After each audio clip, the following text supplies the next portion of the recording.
Hello and welcome to the Oddschecker betting show. I'm your host, George Elek, and this is a very, very late Cheltenham Festival Ante-Post preview. It is the 5th of March, under 2 weeks till we're going to be all sitting on our sofas, sadly not on the racecourse, watching Tuesday. And, you know, there won't be a Cheltenham Roar this year, although I'm sure there will be around the living rooms across the country.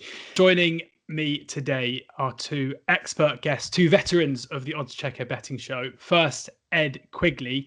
Ed, you are, of course, a racing expert. That's why you're here. But in recent times, you've also turned into our Cheltenham weatherman as well, given that you live very close to the course. So let us know. I mean, you said to me off air a second ago that come Tuesday the 16th, we could have a bit of spring ground. Quite possibly, yes. It was interesting, wasn't it, listening to the team down at Cheltenham Racecourse, the ground staff saying if the meeting were to start tomorrow, if you like, it would be officially good to soft. Apart from about a 20-minute drizzle last night, this is now, not that I'm counting, but this is now day number 10 without any rain in Cheltenham. So the ground is drying up all the time. I've been looking at various different weather forecasts. They all roughly tally to the same thing, pretty much saying it's going to be dry now, continuing through till about next Tuesday. Then there is a band of rain moving in Tuesday, Wednesday, Thursday. Now, the top end of it is saying kind of 30 millimetres, the low end saying 10. So it's how much of that hits the track will be important. But then even saying that, Friday, Saturday, Sunday, Monday, and then into the actual Cheltenham Festival itself, all clear blue skies, temperatures getting up into double figures. So we touched about it on a previous show of Andy Holding. We were saying like last year's champion hurdle was around the time, suggesting it was almost heavy. We generally could be looking at a total chalk and cheese affair here, where we could have the old inverted commas spring ground. And I think good to soft is pretty much a strong odds on. Whether it's good to soft, good in places, or the slow side of good to soft, it'll be one of those two. But if the weather holds up and isn't of Michael Fish proportions, we're looking at some nice spring ground, which is something, you know, all punters should bear in mind, that a lot of these Ante-Post lists, all pretty much based on form, must be run on a bog for the last 5 months. So definitely something to bear in mind. We could be looking at substantially quicker ground than what a lot of these horses have been used to. Interesting stuff as well. And you'd think that Cheltenham Festival form as well called into question there as well, if you think the way that the festival has been going for the last couple of years. You know, it's going to make it all the more difficult watching it from the sofa for those of us who are used to being in the Guinness Village at midday on the Tuesday with the bright blue skies and the good ground. Joining me as well is Andrew Thornton. Andrew, very, very happy to have you here with us today. Going to come to you with, I guess, the awkward elephant in the room. You know, this is a betting podcast. We are not going to talk about the news that has been going on in the build up to the Cheltenham Festival with the photo that emerged of Gordon Elliott. But of course, it does impact what we are going to be discussing here today. Now, of course, nobody at Oddschecker condones that behaviour. We will support whatever action is taken against those involved. But we've already seen certain horses being taken off Gordon Elliott himself. And we are waiting. Now, as I say, we're recording this on the 5th of March on the Friday. We're waiting to find out what impact this is going to have on the runners that would normally be at Cheltenham Festival with Gordon Elliott ahead, which will impact the market. So we're waiting to hear on that. But, you know, you're somebody, Andrew, who, you know, you rode horses professionally for a very long time. You know the game inside out better than any of us racing fans possibly could. It's been a difficult week for the sport that we all love. It has, George. You know, it's something that Gordon himself's going to regret for the rest of his life, and he's paying for it now. And you know, it doesn't matter when the photo was taken. We believe it could be 18 months ago, if not longer than that.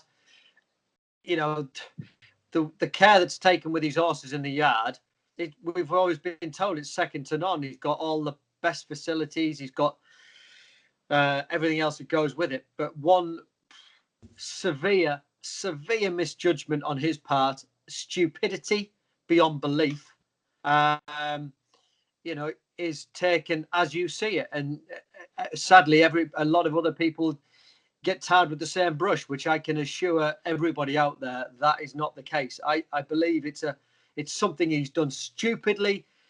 You know, sadly the horse passed away, and he's seen to the point of almost gloating over what, and it appears that he's gloating what has happened. And that is just totally, you know, as Ted Walsh said, it's not the Gordon Elliott that I know, what I saw in that picture.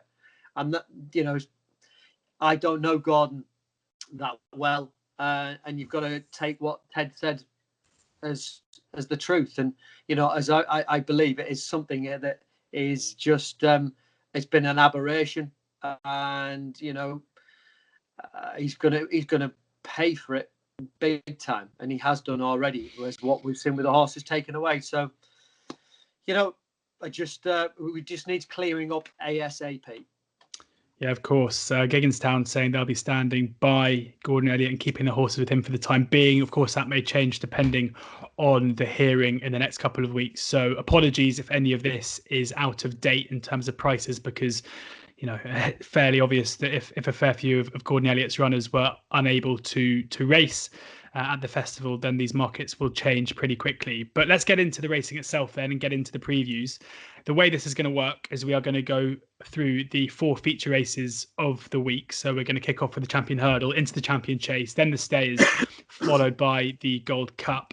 Then going to rattle through the hot pots, should we say, the festival hot pots this year, the favourites, asking both Ed and Andrew if they are bankers or if they are busts. Those of you who like your short price Cheltenham Accas, make sure you keep an ear out there. And then we're going to close with a nap for each day. So a best bet from each of them, Tuesday, Wednesday, Thursday, and then Friday. Do download the oddschecker app before we get into this for the very, very best prices, the best free bets, bookie offers, and the very best tipsters as well. Andy Holding, of course, not on this call, but keep your ear out to the end of the podcast where we will be previewing our Cheltenham Festival preview in association with Betfair, which will be out next week with Tony Calvin, Andy Holding and Barry Orr. But let's stick to this podcast for the time being. If you want more content next week, where we'll be going through every single race of the festival, that will be the time to do it. But let's get into the Champion Hurdle then. And what a Champion Hurdle it looks to be. Incredibly excited for this on Tuesday. Honeysuckle, just about the favourite at 5-2. That's with William Hill and Skybet, although I should mention neither of those two firms are non-runner, no bet in case she does go for the mares late on. Epatante is 7-2, Goshen 4-1, Abracadabra is 12-1, Silver Streak 14-1, Sharjah 16-1, James de Burley 20-1 alongside Aspire Tower. Ed, coming to you first here. What a Champion Hurdle this is. 3 absolute titans at the top, all very, very different profiles. Are you looking at those ones, or are you looking for a bit of value at bigger prices? I don't know where to look, to be honest with you, on the back of this. It's the revival of Goshen, of course, has added a new totally dynamic back into this race, doesn't it, really? Because he'll wear his heart on his sword. There'll be a load of pace on in this race of Goshen and Honeysuckle. Obviously, won't harp on about it, but at the time of recording, if I knew Abracadabras was lining up, I'd think he'd be a cracking each way bet at a double figure price, because as I said, this race would be set up perfectly for him. The ground's drying up. Got within a nose of Shishkin last year, of course. That hasn't turned out to be bad form at all, has it? And I think the race would really play to his strengths. Devoid of that, look at it, the big 3. It's fascinating, isn't it? Very quickly, I mean, Goshen's back to his best. Was he flattered last time out? Possibly, yes. I mean, if you take the figures strictly, he's run some mark in the mid-170s, which puts his Wincanton run of kind of Istabrack proportion. So it clearly wasn't that good. And I think Song for Someone underperformed. The truth is, his actual performance was probably somewhere in the middle. Nonetheless, it was great to see him back. I think soft ground will suit him if you get it. I just wonder whether ground conditions will be soft enough for him. Nonetheless, look, he's exciting. As regards to Epatante, again, I'm a little bit sitting on the fence with her. There's 2 ways of looking at it. You're getting 7-2 about a high-class mare who won this race 12 months ago, looked brilliant on her comeback at Newcastle, but then flopped last time out at Kempton. So you're taking 7-2 about a mare who's been thumped 3 months ago, or you're taking the trust in Nicky Henderson and his 62 Cheltenham Festival winners to get her back to her best for the big day. It's a tricky one, really. She's had treatment for a kissing spine, I believe, and back physio. That was the reason for her Kempton blow-par performance. And then you've got Honeysuckle, of course, who's unbeaten and has been mopping up all before her. The difference here is the old course on better ground, tighter track, a little bit different to the kind of scenario she's been used to, hasn't she? She's been softer, heavy ground in Ireland, including over further as we saw at the Cheltenham Festival last year. So, funny kind of way, you can pick holes in all of them, and that's what makes it so exciting. Yeah, absolutely. I couldn't agree more with that. And the thing that interests me with the top three is how the market's going to look on the day. You know, you've got Honeysuckle 5-2, Epatante 7-2, Goshen 4-1. I mean, you can't. Just very quickly, George, I was just going to say that the ground is a huge factor here. I know Mm. bore everyone to death with it, but honestly, if this came up like last year's ground conditions, soft, heavy, I think Honeysuckle would absolutely trounce them. I just think she's going to be, for the first time in her life, in a totally unusual set of circumstances if the weather holds true that she's not used to. You know, she could be looking at bordering on good ground on a sharper 2 miles than anything she's been racing on recently, and that will pose a big question to her, but there's no denying she has a lot of class. Yeah, absolutely. I was going to say, I mean, the form of Honeysuckle and the quality and the caliber is quite clearly there. The same for Epatante, of course, after last year, and connections there. So I wonder, especially given Goshen's issues previously this year, that 4-1 at the moment, if you're going to be a Goshen backer, I'd maybe wait till on the day. I can't see, I mean, it would take a big old punt against those two to see Goshen going off shorter than 4-1 on the day, I'd have thought. Andrew, where are you looking here? Well, I'm a huge Honeysuckle fan. I mean, you got to bear in mind she won the Leopardstown race, the Irish champion hurdle last year. That was pretty much good ground. If not, it was sharp ground. If you remember, there was so many horses pulled out sort of 2 years ago that the ground was on the quicks. I don't have a problem with her on the ground conditions. She lines up. I think she's versatile, whether it's good ground or whether it's soft or heavy ground. She handles everything. Good horses handle everything. She fits that brief. You know, I thought that her win against Benny de Dieu, I thought that was the best race of the. You know, it was the mare's race, but you know, I think everybody was talking about that. It's a shame there was the mare's race because you'd have loved to have seen them lining up in the whether it be the champion hurdle or whether Benny de Dieu would have probably gone stairs hurdle route. I just think she's top class. I think she's improved. I really think she's improved in what she'd done last year. What I saw at Christmas was breathtaking. I think she's versatile how she can be ridden. Rachel doesn't have to pop her out. The fact that Goshen's in there, she will pop her out the gate, but she certainly doesn't have to make the running. She's straightforward, 10 from 10, getting that mare's allowance. Goshen, I mean, it was a mud bath at Wincanton, mud bath. And we've heard from John Ketley, my good friend Ed Quigley, aka the ground conditions. They've had no rain the last 10 days. There's very little forecast. A bit next week, which is perfect for Cheltenham going into the first day. We know it's not going to be quick ground, but it's going to be fresh ground. Bearing in mind, it's ground that's kept fresh for the festival, so it'll be perfect ground. Sadly for Goshen, I can see him running his race, but he's going to get, for me, he'll get done for a turn of foot. You know, there's nothing more than I can tell you now, any jockey, anybody there would love to see redemption for Jamie after what happened last year. I think it would generally be one of the best moments in Cheltenham Festival history if Goshen goes and wins this. I'll be honest with you, even talking about that sends a shiver straight down my neck. Because for Jamie, what he went through and what he's been through this year privately, etc., and the way the horse has come back, we love to see it. Now this horse is a high-class flat horse. Bearing in mind, he got beaten earlier in the year by a horse as a Group 3 horse, and they were a bit disappointed with him when he ran down at Goodwood. So, you know, is he a mudlark? I think he handles good ground, but the thing with heavy ground is it inconveniences everything else, and that is his forte. He's a grinder, relentless galloper. So I'll be shouting for him. Do I think he'll win? No, is my answer. Honeysuckle, I'm all over her. Epatante, she obviously had that blip. Every horse has a blip. You don't go through time, and we know so much about physios, etc. nowadays, and what horses have and what they had for breakfast, what they didn't eat. We know everything about them now. But it's like humans. We all have bad days. She had a bad day at the office. But the top and bottom of it is with the fighting fifth run. So Royale, brilliant, hardy individual, but he's not champion hurdle class. And she did what she should have done to him up at Newcastle. Very effective. I'd love to think it's a Brave Inga, Hardy Eustace, Archibald coming down to the last champion hurdle. And you can see that, can't you? You can envisage what might happen, but who's going to have the best turn of foot? But Honeysuckle, she's proven she travels and she loves Cheltenham. I'm with her. But I do think something will underperform. If that's Goshen, I think Sharjah is the each-way bet, bar none, because you're going to have your ground conditions. You know he doesn't perform well in February. We spoke about this on oddschecker before. It's just not his time of year, and the ground isn't for him. But the drying ground conditions, this horse will be played late in what I would think could be, there was 17 runners in the champion hurdle last year. I think we might be talking 12 or 13 this year. So he's not going to be that far back, but he's what I call the theatre world who finished second to Isterbrack on 3 occasions. He's going to be played with that run. Whether he's good enough to win is another matter, but he's certainly an each-way play to fill a place at a price.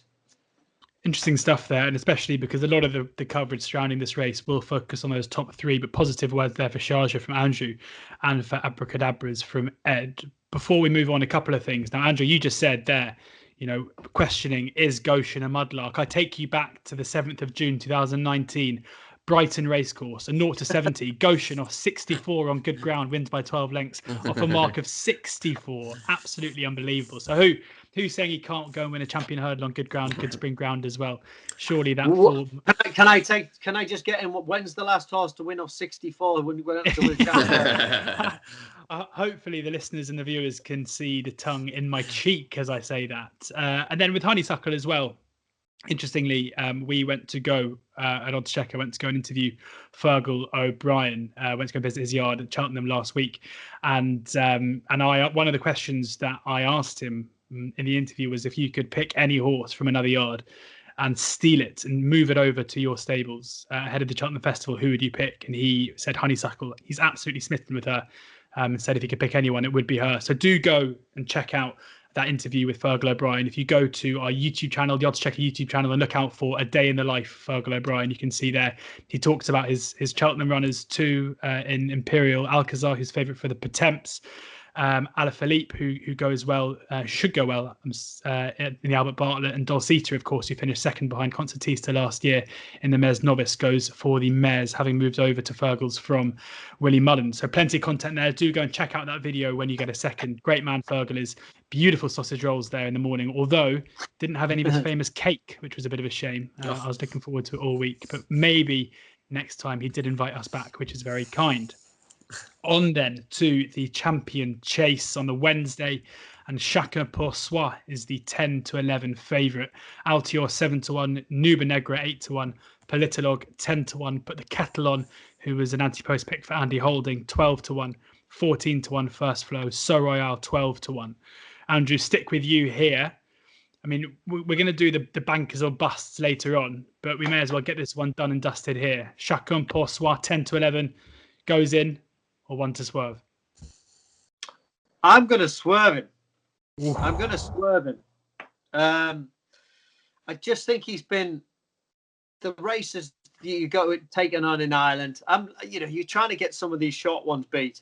You can't argue with his form. He's never travelled so far, apart from obviously when he was trained in France and he went across to Willie Mullins's. But then he did have 3 years off before he ran.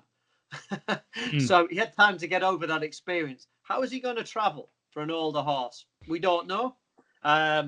Will he handle the undulation track of Cheltenham? We don't know. I think ground, I think he's proven that he can handle decent ground, as it doesn't have to be a bog. Interesting Willie's comments after when the horse won at Leopardstown, that he was worried a little bit. I think it was after the back of the second last, because Paul hadn't moved on him. And I think Willie was thinking, well, is he going to get a move on here? Or, and Paul was in no rush whatsoever, just to let him go and do as he liked. But you do keep beating the same horses. He's yet to be proven in what I will think at Cheltenham. I don't think there's any question about how he travels through a race, but it will be a new experience for him. Should he be this short? I mean, he's been effortless. Andy Holding would tell us that his times have been, top class. how can you not the performances? But you have got to take into account the track. Most of Willie Mullins is though saying that, over the last few years, how many horses haven't handled Cheltenham? The probably Kemboy is about the one out of about 120 that doesn't handle Cheltenham over fences, as he might go and win the Stayers hurdle this year. But I just think with Altior, he's got the questions to answer. He does love Cheltenham, and the drying ground with Ed is telling us about it does look a very settled forecast going through as well. There's not a lot of ifs and buts. So for Altior's point of view, and the ground conditions will be fine. I believe the cheek pieces that will be worn have had a very positive effect from a travelling point of view and from a jumping point of view. And I think the jumping point of view is the interesting thing, as in he's just hanging in the air. I believe that they've helped him. And I just think that he just looked lackluster at Kempton, but yet he was only beaten 3.5 lengths to Nubi Negra, who was pushed out all the way to the line, giving him £6 at Kempton. He loves Cheltenham. I think he'll come back to form. We know Politolog will rock and roll away. My slight worry for Politolog is as much that Harry Skelton is obviously going to be on Nubi Negra, and for whatever reason, in the back of my mind, I just have that. I'm not sure whether Harry Cobden gets on quite as well with the horse. Sam Twiston-Davis has obviously lots of experience with winning on him before, but I think Politolog will not get a soft touch out in front like he did last year. And it fell apart last year, didn't it, with the non-runners with Shacken and Defi Desoy. So that the race did fall apart. Politolog, I have an utmost respect for him. But I just think that he will not get his own way doing his own thing. And I think it will be a real end-to-end gallop. So I'm against Shacken Poursoir purely and simply on the fact he's never travelled. He's never had Cheltenham experience. And I'm an Altior each way in this to come back to form, because there will be absolutely no excuses, absolutely none. But you do know he just absolutely loves Cheltenham. And older horses have a good record, don't you? When you think back to your Moscow Flyers and these 2-milers, through the passage of time, although they getting on in age, they have a pretty good record. So, case put across to my good friend, Mr. Ed Quigley. Go against me. No, I totally understand what you're saying, Andrew. I'm getting talked into backing Altior here. I listened to Alistair Down the other day who quoted the most absurdly overpriced horse of the entire festival, which is quite interesting to hear from him. Look, my heart would love to see it. I'd be screaming at the TV set if he came storming up the Cheltenham Hill. It's just, again, I'm not normally one to get my head down into the abacus of the stats, but the record of 11-year-olds since World War II is absolutely dire. I mean, Moscow Flyer managed to kind of roll back the years in this, but generally speaking, it takes a superhuman effort to come back at the age of 11 and regain your former glories. I do agree with Andrew. Like the one question mark over Shacken Poursoir, which sometimes does get overplayed, is the horse does have no form at Cheltenham. It's not to say he won't act at Cheltenham. We just don't know. So do you want to get stuck in it at 10 to 11 or 4 to 5 or whatever and potentially get your fingers burnt with that big unknown still on your CV? But in terms of what the horse is producing this year on the track, I mean, you're talking about 11-year-old Altior taking on the comeback. I mean, Politolog's 10 now. I thought he'd put in his place last time out. The challenges, they're very few and far between, if you see what I'm saying. I'll take the Altior each way point of view. I think he'll run into a place. Whether he's good enough to win, I don't know. I'm a little bit of a head scratcher with this race being large. I think Shacken Poursoir is the most likely winner. I think Altior being the 3. And if I was going to throw one in who I think could run into a place at a big price, purely on the ground, and the fact the stable have now suddenly hit a bit of form, is Harry Whittington's Rouge Vif. He's about 25 to 1. If you go back to the Cheltenham October meeting when the ground was like Heathrow Airport, it was an absolute runway. He was only a handicap. He was running in, but he was off a mark 156, and he absolutely pulverised the field on spring ground. Then the yard have had all sorts of issues with dodgy hay, and they went 3 months without a winner, and blah blah blah. And the ground went against him. I think he'll bowl along in front on if they get the ground which is forecast. I think he could come into 2 out. It'll still be there, and I think he will lead them. They'll go a real fair old clip with him at the head of affairs. Him and Politolog going hammer and tongs could be really exciting. So I generally. What about first flow? Do you think we should? As far as I can't have him at all personally. Yeah. But as far as the race is concerned, that will also guarantee a good solid gallop as well when the pace does drop.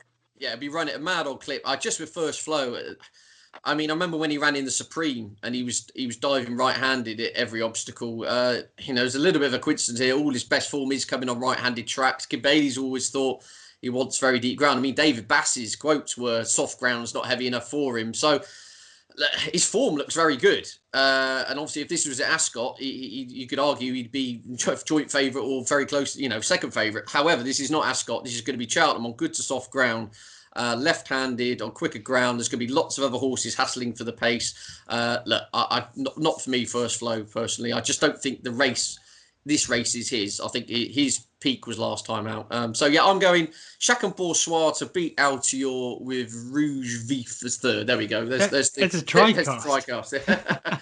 I'm just not convinced. I think Politolog. I think he's a lovable horse. He's a Grade 1 winner.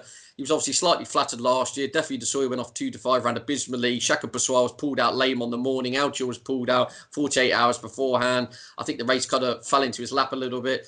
Put the kettle on. She won the Arca last year. I'm not quite sure whether she's kicked on again since then. And then you're into you're then coming to Rouge Vif, basically, aren't you? So this race will cut up to a single figure, 8 or 9 runners, if that. And it's Chacun Pour Soi to lose, but Andrew does make the right point. We don't know the hurly-burly, a quick ground at Cheltenham.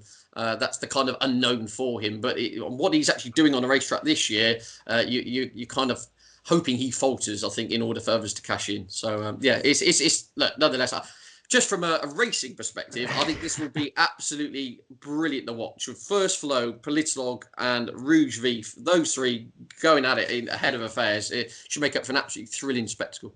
Absolutely. And interesting to note as well for those going to look more into the Rouge Vif form line. I mean, was sent off 3 to 1 for the Tingle Creek on the back of that Cheltenham win.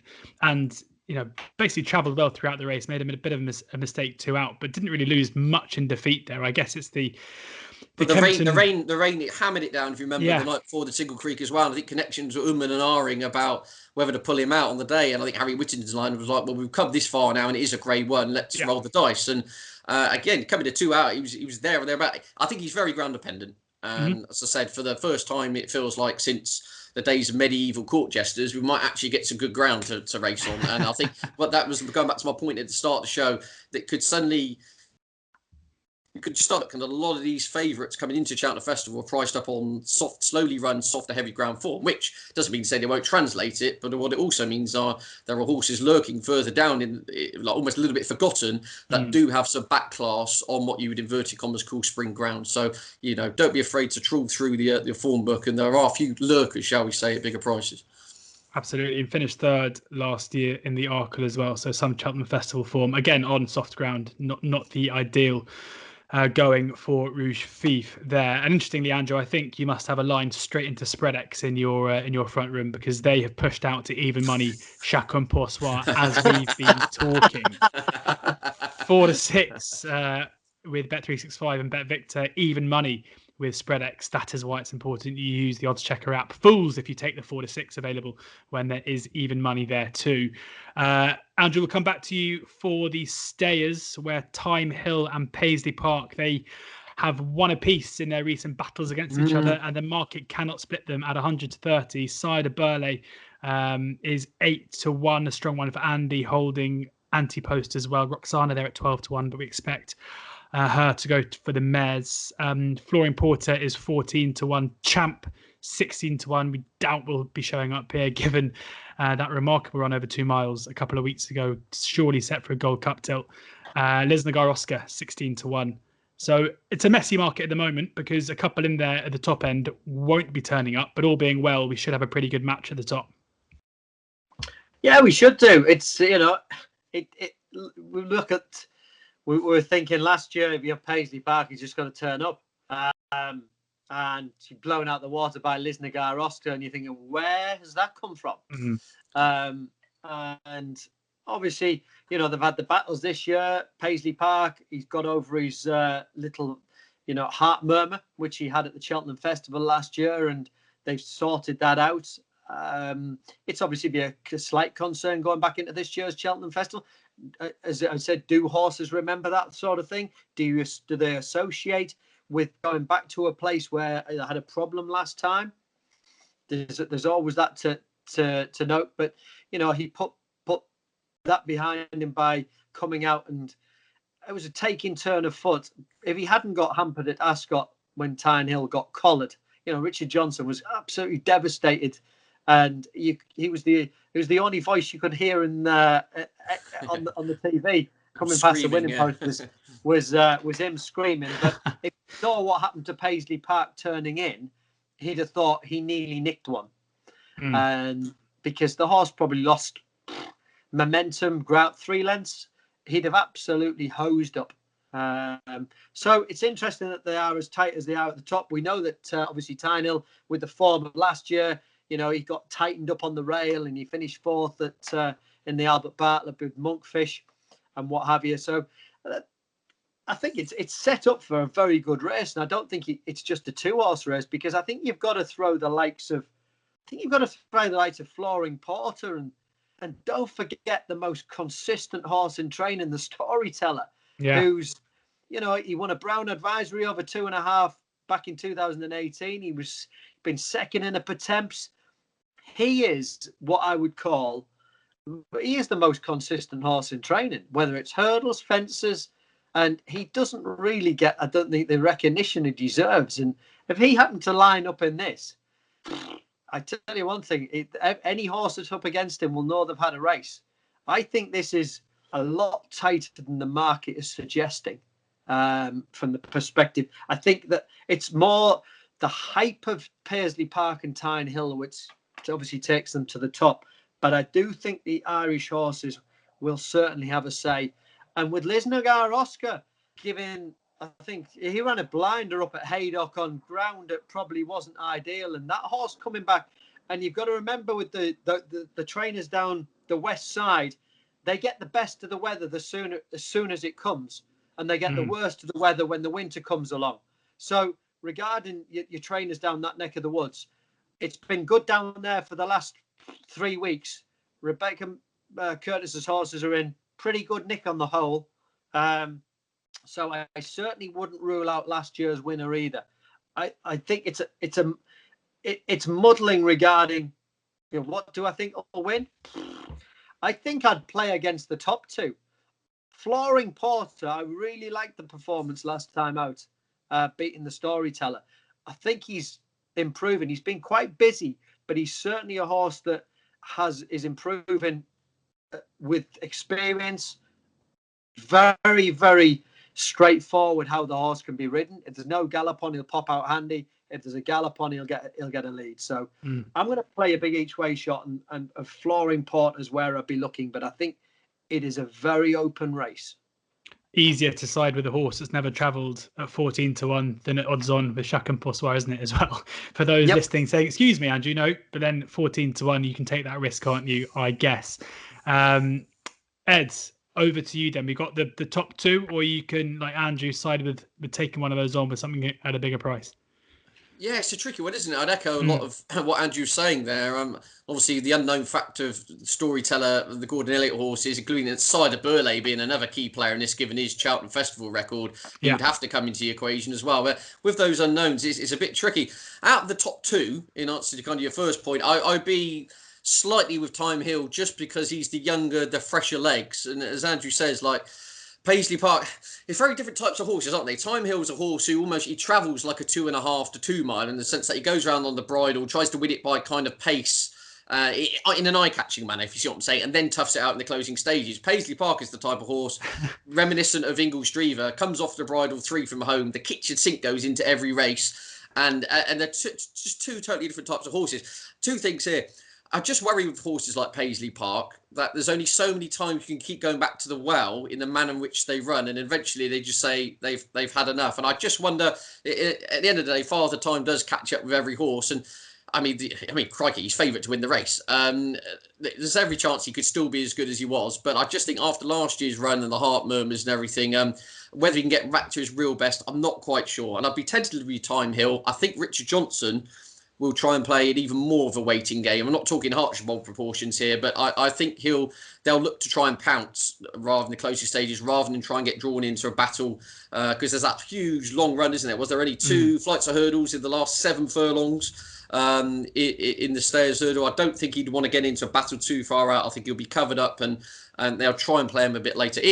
Again, it's just a really fascinating race in terms of the dynamic of how it's going. I would be, of those protagonists, I'd be tentatively with Time Hill towards the top of the market. Obviously, the big unknown whether Cider Burley and Storyteller turn up, that's a huge bearing on proceedings. If I was going to throw in an absolute Hail Mary, it's actually a stupid price. I think he's around 80s. Reserve Tank of Colin Tizard. Now, they've said they're going to let him probably have a run in this. Now, again, I was going through the runners, and just purely for the basis of, I think there's about 12 horses ahead of him, even 13 horses ahead of him in the Ante-Post list who actually aren't going to run. Yeah. If you can get a bit of non-runner, no bet here, it sounds like Connections are keen to roll the dice. Let's not forget 2 years ago, he was a Grade 1 winner over hurdles. I mean, he thumped the opposition at Aintree, then went to Punchestown and won a Grade 1. He's had all sorts of issues since. He came back in the national spirit. He finished last to 5. However, he did kind of make a bit of eye-catching late headway over that 2-mile, 3-furlong trip. That was his first run for a year since a hairline fracture in his pelvis. And Joe Tizard said, look, he hasn't even managed to gather proper an away day with what they think he'll come on a bundle for that. Basically, I think he's around the 80-1 mark. It sounds like they're going to run. If he doesn't run, look at the non-runner, no bet proviso. And crucially, he's a spring horse. All his form, he comes alive in the spring. He could just be one to run a big race at massive odds. If he grabbed third on the line, it wouldn't be the biggest shock in history of horse racing. But I'd be... by and large, if I was going to play the percentages, I'd be with Philip Hobbs and Time Hill. Time Hill, they're 130. Reserve Tank, 66-1 with Sky Bet and Unibet. No non-runner, no bet are your best prices there. Important to remember here. You look back 12 months ago, his second previous start went off 12-1 in the Ballymore. So you can see, in the Marsh. So you can see there that it wasn't too long ago he was seen as a serious Cheltenham contender in a decent race, which Sam Crow, of course, won. Things didn't go to plan, but only 2 runs since, and a massive price at 66-1 put up by Ed. On then to the Gold Cup, the final race we're going to preview in full before doing the banker or busts and the daily naps. Album Photo is the 11-4 favourite, looking for the Gold Cup hat-trick, but Champ, as I say, as impressive as a horse can be without winning, I think, last time, given that nobody expected him to get as close as he did over the shorter trip of 2 miles. First run for a long time at 5-1. Aplutard 6-1. Royal Pagal 11-1. Unlikely to run here. Santini, last year's runner-up, 14-1. Minella Indo 14-1. Kemboy 14-1. Froden 14-1. Native River, former winner of this race, 16-1. And Ed, that just shows how deep this race is that we're talking about. Native River, a horse that's run a decent race this year, who looks bang in form, a former winner of this race at 16-1. Santini, the ground concerns are clear, given what you've been saying, but still last year's runner-up in a stamina test, right fitting down to suit, 14-1. Incredible Gold Cup. Yeah, it's as you'd expect, it's stacked full of quality, isn't it? Lost in Translation's a multiple Grade 1 winner. He's going to be 33-40 to 1. Yeah, it really is fascinating. I don't have a particularly strong view on the race. So hard to kind of quantify Album Photo. The problem with Album Photo is you'll never really know when he's gone out of form, purely because we never really see him, if you see what I'm saying. So he has such a light prep. He's arriving here on a hat-trick. He's a horse that hasn't really captured the public's imagination, and maybe that is in part because we don't see him very often, and maybe it's just in part he's got a name which no one on earth knows what's going on with it, of Album Photo. But look, nonetheless, Champ's a funny one, given that he's now 5-1 to win a Gold Cup on the basis of finishing runner-up in a 2-mile chase. I've said if you try to explain that to someone outside of racing, they'll say they look at you like you're from another planet. But obviously, he won what was the RSA last year when he powered up the hill. The key point here is, though, as Nicky Henderson said, he sent him on for his away days, Henrietta Knights, for intensive schooling, and there was a bit of a jumping test around Newbury over 2 miles, and I think that's what would have pleased Connections the most, was how much slicker he looked in the jumping department. I mean, he jumped a lot better there than he did even when he won the RSA last year, and I think that bodes well when they just go that half yard slower over 3¼ miles. I think that bodes well, and I think it's fairly wide open, in all honesty. I think a Plutard is perhaps the horse who's been a little, I say, overlooked. He's third favourite, but everyone seems to be talking about everything else at the moment rather than Plutard's performance last time out in Savills was absolutely fantastic. And there's a few of these horses since have had hard battles on very soft ground. Coming in here fresh might not be the worst idea in the world. So, yeah, I'm generally speaking, it's the handicaps and a few others where I have the strong views on here. I think it's fairly wide open. I don't really know what to make of the top 2 in the market. I'd be tentatively again with A Plutard, but again, as you say, there's 10 horses in here who've all got some credible back class, and the ground could play a big part, couldn't it? Because you just wonder whether the likes of Native River, if the weather holds up true, Santini, Native River, would they just have the pace on that type of decent ground to kind of stay with them? We shall see. But no, I'll leave it to Andrew, see if he's got a strong view. But I'm A Plutard slightly. Slightly A Plutard, a little bit late, a little bit very late. 6-1 Unibet, Bet365 and Hills. Andrew? I think Alboom Forte with the drying conditions, which looks set fair, will definitely play to his strengths. I thought he won the Gold Cup on slower ground last year when maybe the conditions weren't. I think he's a better horse on decent ground, and that Gold Cup track as well. It drives quicker than it's a lot drier track than the outside track. The inside track is that ground on the Gold Cup track is only jumped. It has a year off. It's so fresh, and it's a lot sharper. I remember when War of Attrition won it. It was lightning quick. If you don't get any rain, it'll be. I don't care what they call it. It'll be on the sharp. It'll be on the quick side for the Gold Cup by the time it dries up for the Friday. End of story. And that for Native River and Santini, it's just a no, isn't it? We saw how Native River, he loves juice underfoot, and I think he's right back to his best. But the ground conditions, I believe, are just going to play against him. As far as Champ, yeah, the jumping has to stand up. They won't be hanging around. I was very impressed the way he went about things. The way he stayed on last year up the hill from an uncompromising position. But it'll be, you're obviously into deeper waters, and it hasn't been the ideal preparation. And one thing you think you do know, the way you saw the other day, he should travel, if nothing else, through the race. That's what you'd have to be pleased. I'd agree with Ed. A Plutard, he obviously won the race that isn't at Cheltenham any longer. The 2.5 mile handicap in impressive fashion with Rachel. He's a good traveller. He likes the track. You can't rule Frodon out on good ground. I was going to say you can't rule him out on good ground. I think you'll find. Obviously, last year, I think Bryony just tried to ride a race. I think for me with Frodon, don't even think about pace. Just get him out that gate and get him in top gear, and just make sure that you are sharper than everybody else. He's very quick at the start. That's one thing about him. Yeah, they're walking him, but he has got that 2.5 mile pace, and he loves that track. If he gets on the rail and gets loose on the front end, he could be very, very dangerous on good fast ground. Whereas I think you'll find there's quite a lot in here. If it is just on the quick, there are quite a few of them might not enjoy it in that respect. And I think you just go as quick as you can, because with a horse like him, he won't go too quick. End of story. But the one that's lurking for me, it just they've had an average season, to say the least, but the season hasn't finished, or for them it hasn't really started. I've something lurking in the back of my head telling me that, lost in translation, they always keep saying that he has to have good ground, and he has rarely had it. I remember watching him when he went round Carlisle, was it 3 years ago? He was on springs, and the ground was probably near a good to firm. Now, if you do happen to get fast ground, this horse won't have had it for so long I think he'll, and the sun on his back with Mr. Ed Quigley, Monkfish, telling us that the ground and the forecast is it's very settled. Lost in translation's too big, because when you look through some of the ones ahead of him, there's probably 3 or 4 that won't line up. There's 3 or 4 that genuinely want soft ground. This is one horse in here that genuinely wants top of the ground, and he's a spring horse.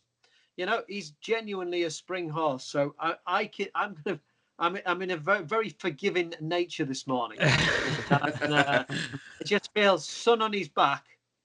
Wouldn't rule him out. You see some big price. You always see every year there's big priced horses kicking around. For me, he won't be 33 to 1 on the day. If and what we think is going to be a good ground Gold Cup. So all over the favourite. I look, the favourite is absolutely rock solid. He was more impressive as Tremor this year than he was last year. He's only 9. That's for a national hunt 3 mile chaser. You are in your pomp. So he's carried all before him now. So I think he'll take the beating, but I wouldn't rule Lost in Translation out at big prices.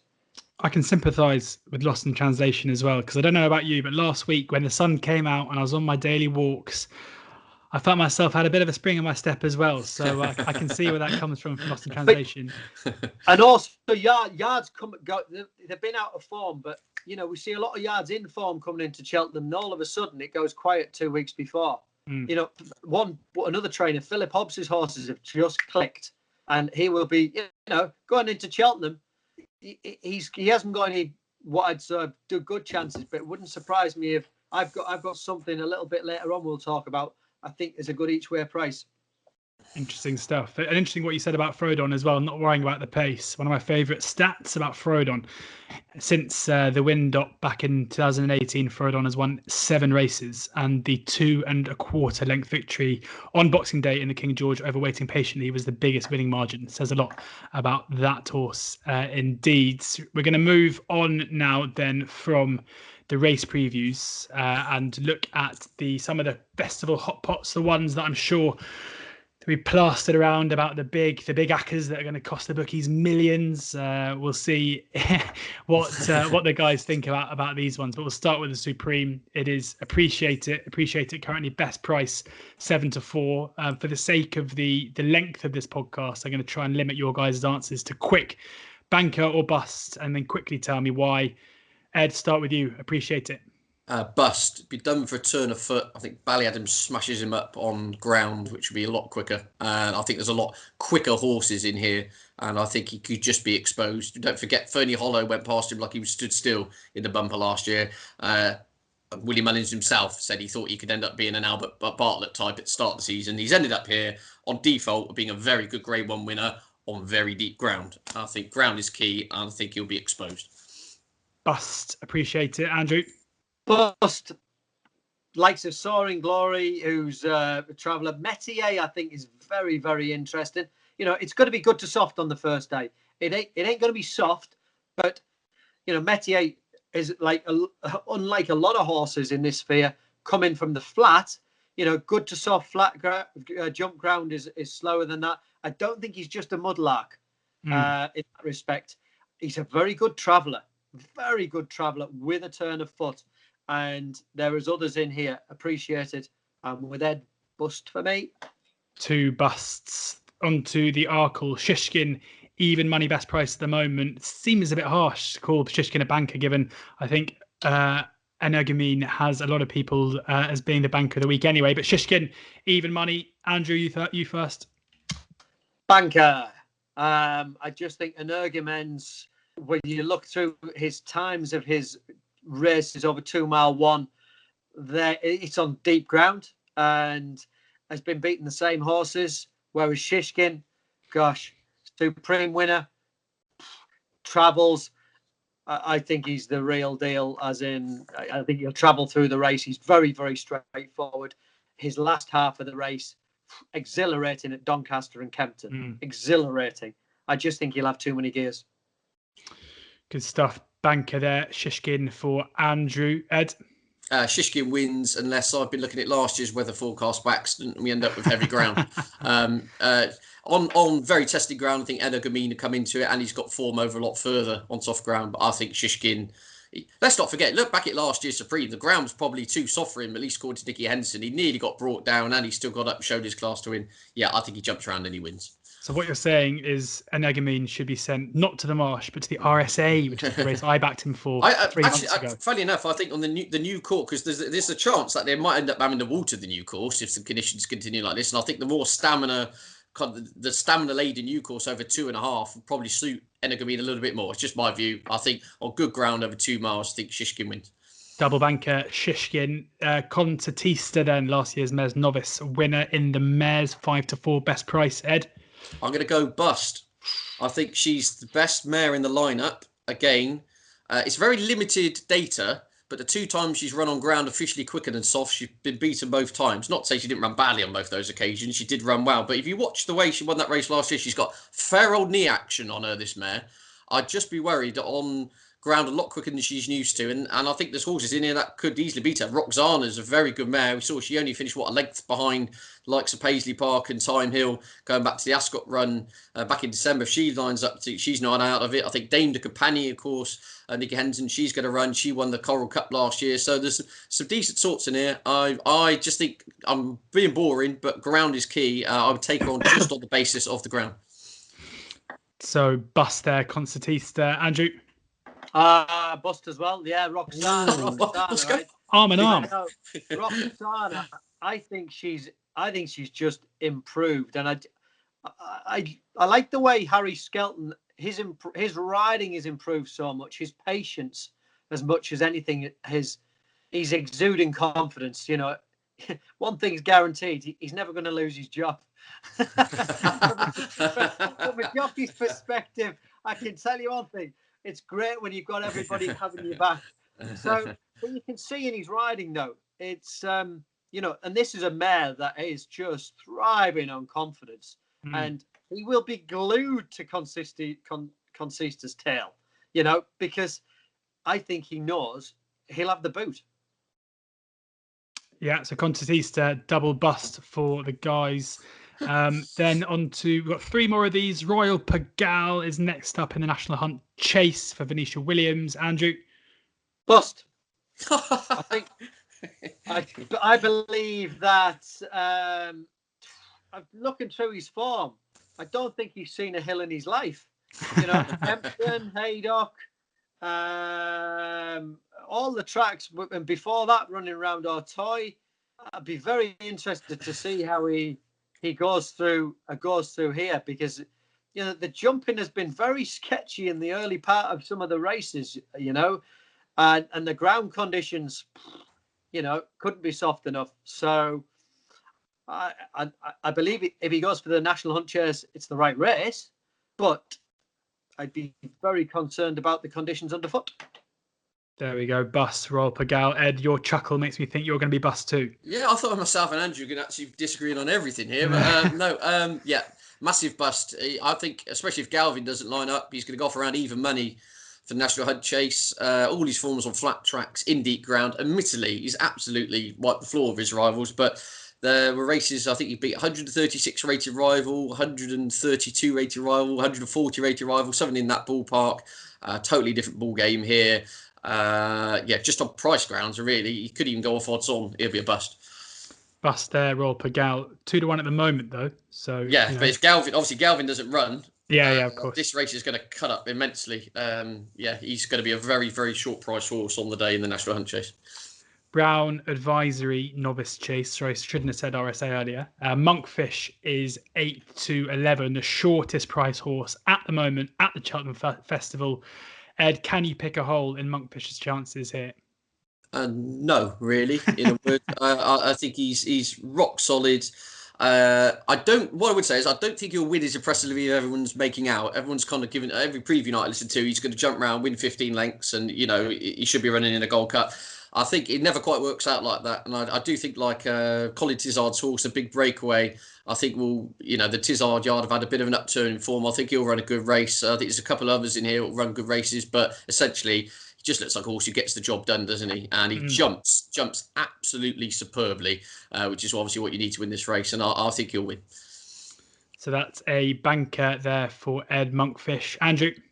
Yeah, he's what I think he's like a Florida Pearl back in the day. Quality, just quality. How he won at last year's Cheltenham Festival in the frame of a horse. He was literally, he was a frame. And now what you see, he's just furnished, matured, and he's jumping for a big horse. He dances on the boards. He handled the course last year. I see no holes in him. He's one of those horses that I'm sure Paul's just really enjoying looking to ride, because he's just straightforward. You pop him out, you sit on him, point him in the right direction, high cruising speed, quicken up. Thank you very much. I'll take the money. Point and shoot for Monkfish. Point and shoot. Finally, Envoy Allen for looking like Henry de Bromhead, 5-6 best price at the moment for Envoy Allen. I have a feeling the Envoy Allen double with Monkfish could be quite a popular one here in the Marsh on the Thursday. Envoy Allen, 5-6. Andrew? Oh, I love him. Yeah. I know he's, Paul Nicholls mentioned he obviously changed yards. It's not ideal, but he's the Rolls Royce of racehorses. Silky smooth, loves. I just love the horse. I love the horse. You can't. There's no. You say, oh, he's never had a battle. Yeah, but there's nothing been able to get near him and give him a battle. Yeah. There was half a scare. There's a half a scare last time at Cheltenham coming down the hill, and it was was it half a scare? Davey knew what he had underneath him. He knows the horse will pick up. And obviously different combination jacks on him this time. I really feel for Davy Russell. God, what a rough time he's had. And this is a horse that he's got a great association with. He's going to be watching. It's going to be very difficult for him to watch the horse going round, but he'll be like everybody else.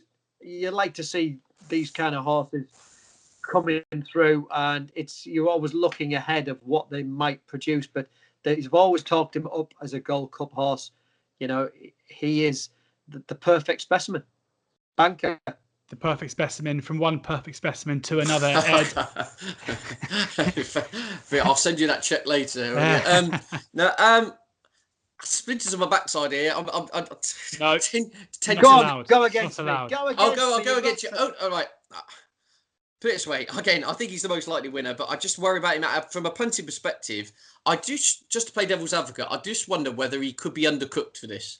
He's had 3 novice chases. He's been 1-14, 1-7, and then on paper his toughest race last time out. His main rival he had to give weight to his steering flange, crashed out at the first.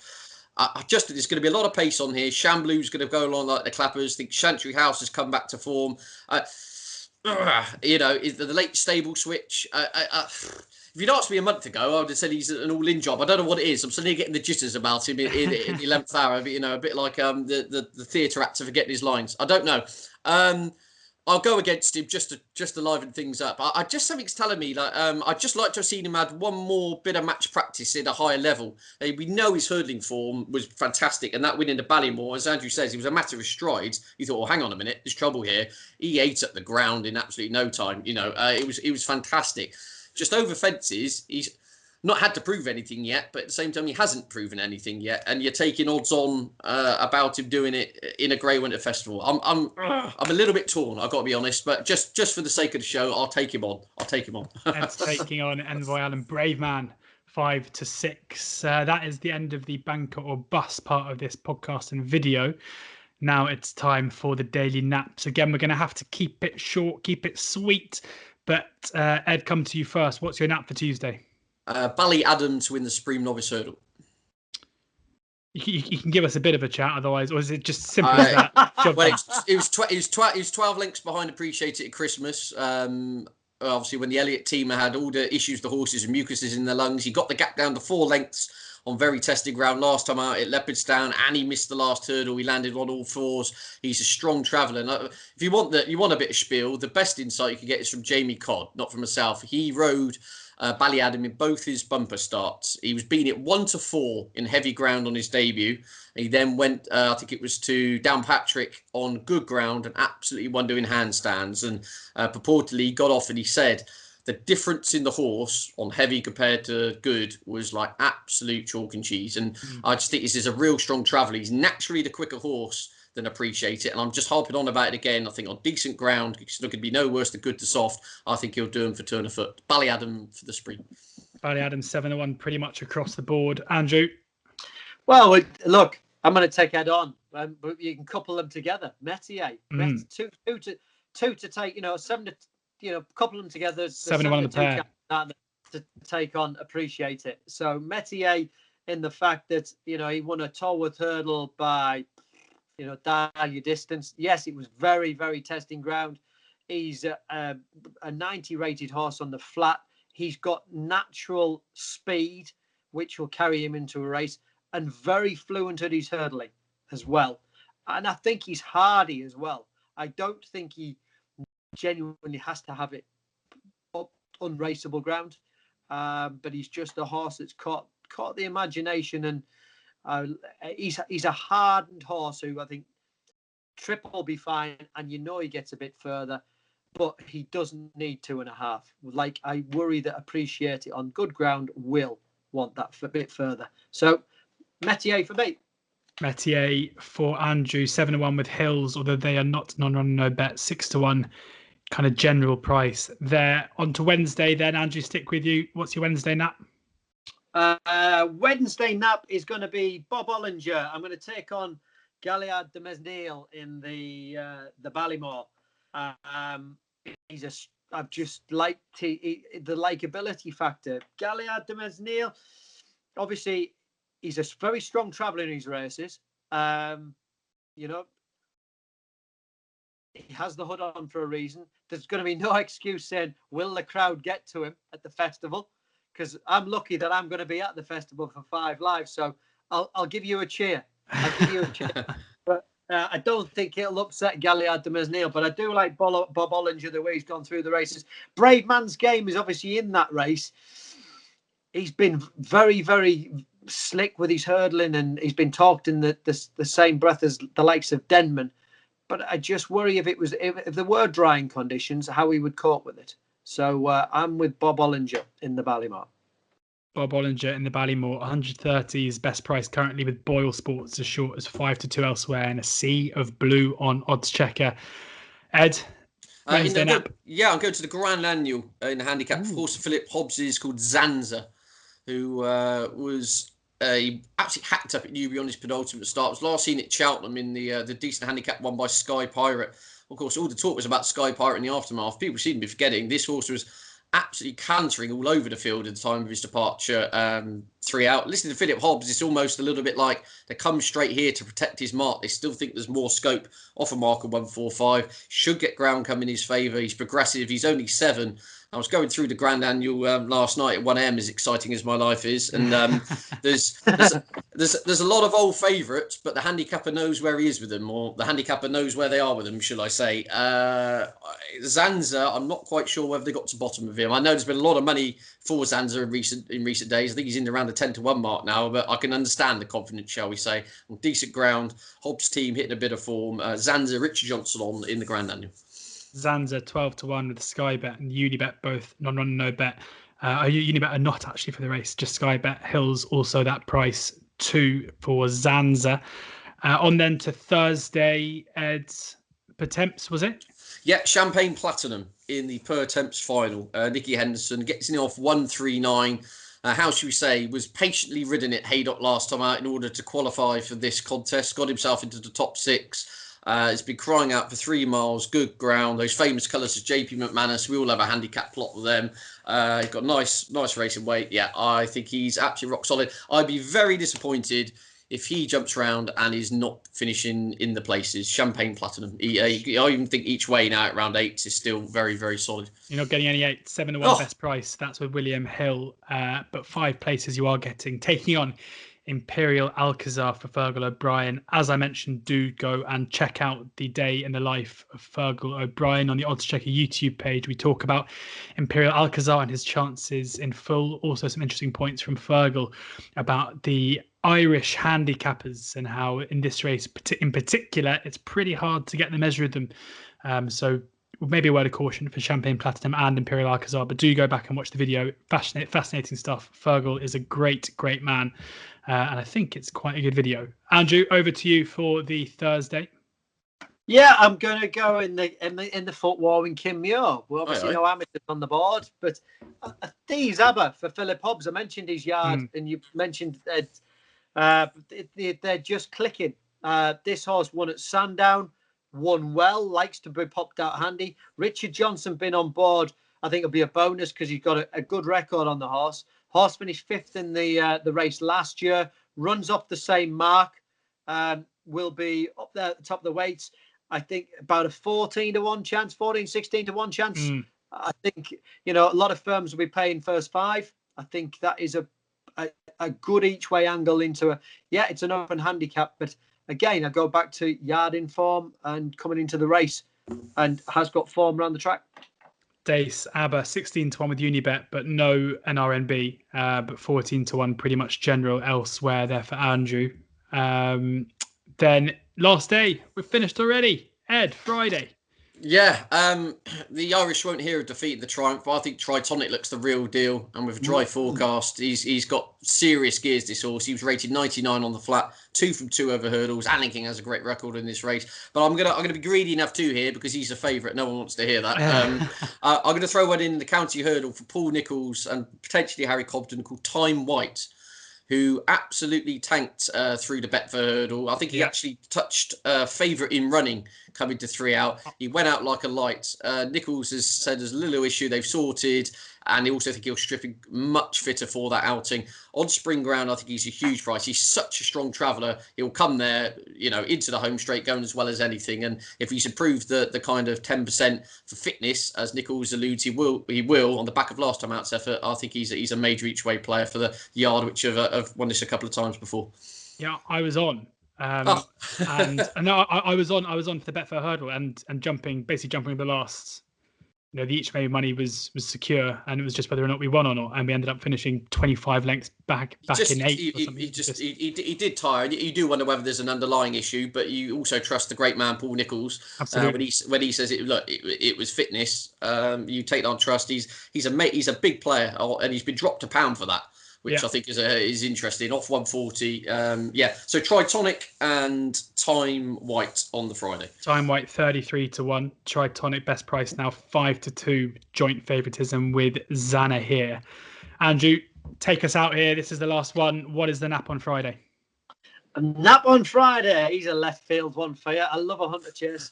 I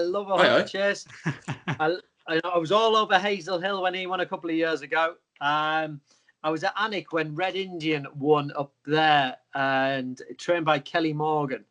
And this horse ran against a Plutard a couple of years ago at the Cheltenham Festival, finished mid-division in that. He's 140 rated chaser. They do great jobs. Kelly, Laura Morgan's doing fantastic under rules. Kelly's sister, equally adept point to point. Only a 9-year-old, but these horses that have shown form before, I think Red Indian in the Hunter Chase is overpriced because obviously at the top of the market, Willie's got bills where you've got Bob and Co. But this horse would be on a par with Bob and Co. under rules. So will be 3 times the price. So Red Indian each way in the Hunter Chase. Red Indian 14-1 with Unibet. So when the Gold Cup's over, you started to feel a little bit sad, and you're thinking to yourself, what am I going to back here? And you're going to remember Andrew Thornton on the oddschecker Ante-Post preview gave a nice little word for Red Indian, and then hopefully you're going to be back in the winner's enclosure after that. Thank you very much to both Andrew and to Ed for joining us today for this Ante-Post preview, our Cheltenham Festival preview special. in association with Betfair, will be with you next Thursday, the 11th of March. Our guests for that one are Andy Holding, Tony Calvin and Barry Orr, where we'll preview every single race, every single day, leaving absolutely no stone unturned. Those more extensive previews will be published on our YouTube channel and podcast platforms. So please subscribe wherever you get your podcasts, and do subscribe to the Oddschecker YouTube channel as well. Please do download the app. You'll get all of the best tips there, including bookie offers, of which there'll be loads over Cheltenham, extra place terms, of which there will also be loads over Cheltenham, bookie offers, everything, free bets, you name it. You can get it all on the Oddschecker app. Most importantly, though, of course, do enjoy the racing, and please do gamble responsibly.